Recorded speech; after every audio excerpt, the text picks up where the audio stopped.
of the journey. Pero tingnan mo naman, best middle blocker. Talagang binangon niya talaga yung self niya. Kaya It took a lot. It took a lot, and not just from me, but from you guys. So, malaking ano siya. And hindi ko para sabihin na parang hindi ko rin inisip yon yung individual award, di ba? Parang at some point, everybody's spinning it on you, di ba?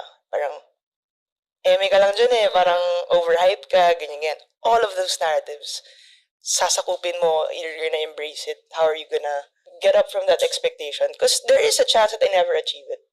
But what do I do with it? What do I do then? Buti na lang, di ba, na blessed talaga ako. Sobrang binless ako ni Lord na kahit paano, meron kang hawak na, uy, kahit paano, hindi naman na to fluke, di ba?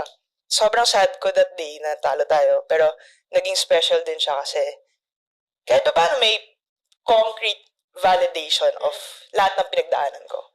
Na parang, pag ako umiyak dito, kasalanan nyo So, galit pala.